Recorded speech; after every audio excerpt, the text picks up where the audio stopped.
بسم الله الرحمن الرحيم. قبل ما ابدا الكلام واقول السلام بقول تحيا مصر العظيمه، مصر ام الدنيا، مصر قد الدنيا. طبعا من فتره كنت اتكلمت على السودان واللي بيحصل في السودان، وكنت يعني من فتره طويله اتكلمت على الموضوع ده، مش عاوز اتكلم فيه تاني لان احنا اتكلمنا وقلنا ان الناس دي مش هتسيبنا، لان احنا الدولة الوحيدة اللي هم مسمينها التورتة اللي هيحلوا بيها.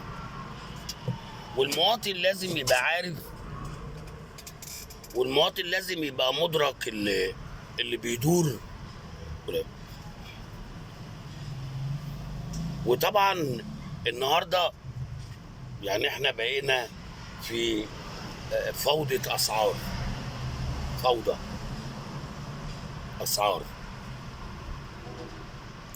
معرفش الدولة ليها يعني عارفة وليها غرض ما، معرفش هل هو سايب لحد ما كل اللي يقولوا على الخفافيش اللي بتطلع بالليل او الفيران او العرس تطلع من جحورها عشان يعرف يصطادها؟ برضه الله اعلم. طبعا الكلام بتاعي فيه كلام بقوله بيبقى فيه لغز، ساعات بيبقى فيه لغز، والناس ساعات بتبقى عارفة الكلام. بس انا بتمنى لكل متابعيني وكل اللي بيشاهدوني بقول لهم ما تخافوش، لان احنا بنتكلم على واقع في البلد، مش بتكلم على حاجة ضد البلد، لا. احنا النهاردة في فوضى اسعار، فوضى اسعار. يا ريت الدولة تتدخل وبسرعة، لان احنا ايام قليلة وهنخشوا على شهر ذو القعدة، وبعد كده هنخشوا على العيد الكبير ذو الحجة. وده كل المسلمين بتبقى عاوزة، ودي بتبقى موسم لناس كتير، ودي سنة للمسلمين.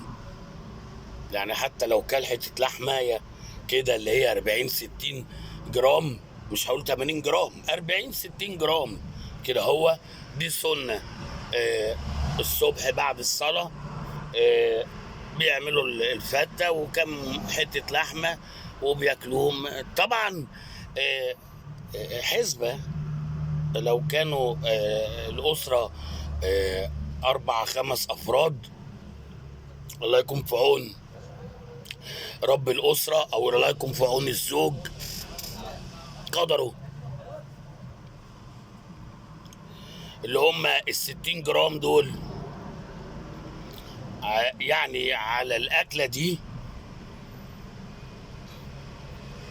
أنا بحسبها بصوابعي، يعني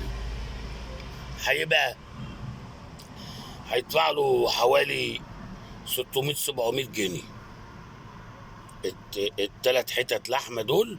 يعني هيكلفوا الراجل صاحب الأسرة أو راجل البيت حوالي 600-700 جنيه، هي فطار أول يوم العيد، سنة.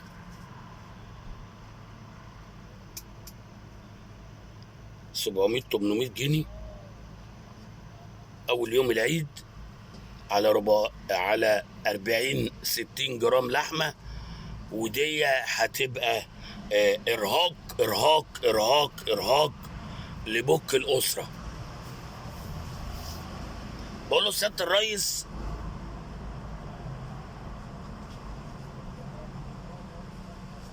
احنا بنحسبوها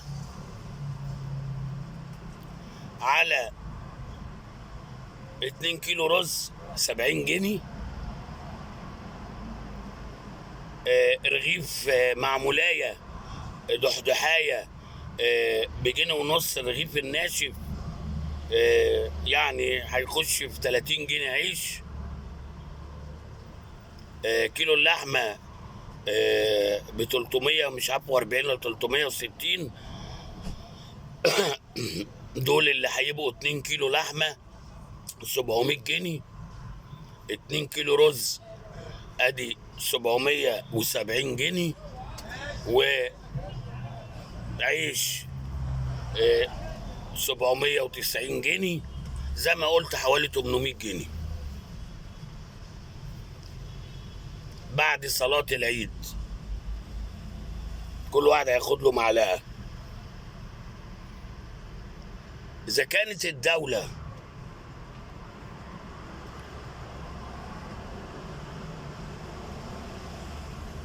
مش هتتدخل، يبقى اللي أنا بقوله دلوقتي قبل صلاة العيد بحوالي 43 يوم، يعني لما يعدوا ال 43 يوم دول وعلى الاسعار دي اللي طالعه، يبقى ال 2 كيلو لحمه بالرز بالعيش كده هيخشوا في 1000 جنيه. في نازلين الجماعه اللي هم بيقول لك بلا لحمه، ما تاكلوش لحمه. طب الناس ما بتاكلش لحمه، مين بياكل لحمه؟ اللي بياكل لحمه وعنده 3 عيال، بسم الله ما شاء الله، ان جاب كيلو كل واحد هياخد له شمه. مش كده ولا ايه؟ ما هو قال له طبق شويه شوربه، وقال له اشرب بقى الشوربه عشان اللحمه غاليه. هي مش شوربه، دي ميه وعليها بتاعه اللي بيبيعوها دي، اسمها ايه؟ مرقه دجاج دي، ولا حلواني، ومش عارف الاسامي اللي طالعه دي. شوربه مش لحمه. ناس كتير هتسمع الكلام ده اهو، ناس كتير هتقول يوسف النجار بيتكلم في ايه، لكن بيجي الوقت اللي بيقولوا الكلام ده صح. اليومين اللي فاتوا سمعت مجلس النواب واعضاء مجلس النواب ماسكين وزير الاوقاف، يلا يلا يلا يلا، ايه وحدوا الله وقولوا لا اله الا الله. انتوا بتتكلموا في ايه؟ كانوا ماسكين مصلحي وزير التومين فتره طويله، ولازم ترفع ايدك عن الرز. رفع ايده عن الرز من 12 ل 13 ل 15 ل 18 ل 35، واحنا بلد الرز. هيقولوا لوزير الاوقاف ايه؟ ارفع ايدك عن الجوامع. هيقولوا لوزير الاوقاف الارض بتاعت الوقف بيعها. ايه غرضكم يا بتوع النواب؟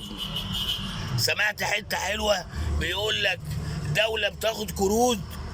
ده واحد من مجلس النواب اللي بيقول الكلام ده، وعضو مجلس النواب بيقبض 16,000 جنيه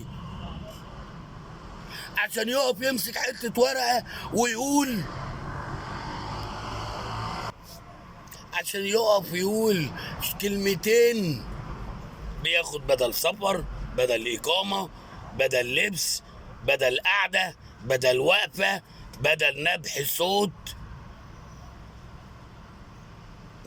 يا ريت اشتغل الشغله دي والله. شغله حلوه. الواحد يرشح نفسه. ها الناس بتوع النواب عندنا في غرب اسكندريه هنا،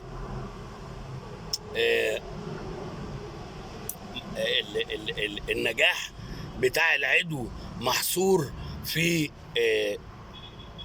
بعض العائلات. وانا بتكلم بيبقى حظه اللي هو العدو من عيلة بينجح، يبقى الشارع بتاعهم هيتسفلت، الشارع بتاعهم هيركب له نور، الشارع بتاعهم هيغير مشروع المية وهيركب مشروع الضغط العالي، يعني المية مش هتقطع عندهم. يا بخته شارع كان عضو ما نجحش الدورة دي، عمامه ساكنة في الشارع ده، والشارع ده عامل زي الحلزونة كده، السفلت ونور ومية وغاز وبيتكنس ده لما كان العضو لسه، وكان الجنب التاني يعني نفس الاتجاه الشارع اللي بعده برضه اتسفلت واتعمل. وتعالى للشوارع تانية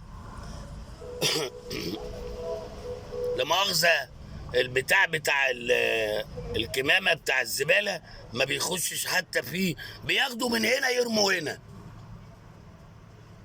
على مسؤوليتي، انا بتكلم كلام انا عايشه،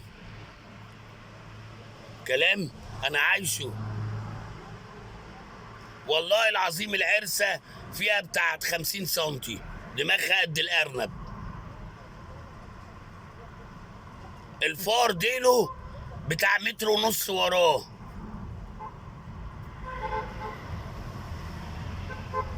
بتكلم من واقع الحياة بتاعتنا. عندنا شوارع المجاري بتضرب فيها بتقعد بالتلات اربع ايام، الناس بتلف حوالي 2-3 كيلو عشان يطلعوا على الشارع العمومي، لان مفيش قريب مجلس نواب ساكن هنا. وتتصل بالصرف الصحي يقول لك ايه على راي الجماعه العرب، ساعه نجيك يا معوض، ساعه نجيك. والناس تلم من بعض ويجيبوا واحد من الصرف الصحي يسلك وياخد الفلوس ويمشي يوم 2-3 تتسد يجيبوه. تعال الجنب التاني الشارع اللي بعده مجلس النواب. والله عاوز اعمل يفط كده واكتب هنا قرايب عضو مجلس النواب. اما ايه هياخدوا الريح من البلاط؟ هياخدوا ايه؟ هياخدوا من يوسف النجار ايه؟ ما مش انا مش شاغل دماغي بالحته دي، وانا خايف على البلد. ويا ريس اتدخل قبل العيد. كيلو اللحمه البرازيلي اللي كانت ب50 جنيه و45 جنيه و35 جنيه وصلت 60-70 جنيه 80 جنيه، بقت ب 230 و240 جنيه. اللحمه المتلجه، اللحمه البلدي اللي بيقولوا عليها لحمه بلدي وصلت 340 و350. وده كله مش عارف يعني. بتمنى، انا طولت لان هي يعني غصب عني، واللي انا بتكلم عليه وبقوله يا ريت الناس تتعظ من اللي بيدور حوالينا، يشوفوا ليبيا، يشوفوا السودان، يشوفوا اليمن، يشوفوا العراق، يشوفوا الدول دي. لكن من حق المواطن ان ياكل ويشرب ويعيش عيشه كريمه. من حق المواطن ان يعيش عيشه كريمه، من حقه. من حق المواطن ان يلاقي على قد دخله. من حق المواطن ان يشوف الدنيا ويشوف هو عاوز عيشه كريمه. احنا في تقدم وفي حاجات كتير، لكن بطالب المسؤولين يا ريت اتدخلوا. اتكلموا على السجاير، مش عارف سعرها بقى وصل كام، ومش عارف اللحمه يعني. ختمت الكلام وقلت السلام، وقلت تحيا مصر العظيمه، مصر ام الدنيا، مصر قد الدنيا. التحيه العسكريه لاني كنت بخير اجناد الارض. وتحيا مصر، تحيا مصر، تحيا مصر. بشكركم.